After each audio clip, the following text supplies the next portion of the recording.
எல்லாம் முன்னாடி நடந்து போவாங்கன்னா நீ பின்னாடி போட்டு காட்டிடுவாங்க. பிடிக்காது தெரியுமா? பிடிக்காது. பிடிக்காதா? ஆமாடா. ஏய் பிடிக்காது. எப்படி பிடிக்காதுன்னு கேட்டியா? ஏய் பொம்பளை நாய் கேட்டியா அடிக்க கூடாது. பொம்பளை நாய் ஏய் சொல்லிடுறா.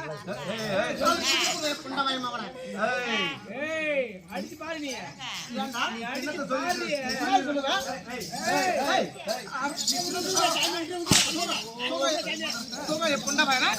சொல்றா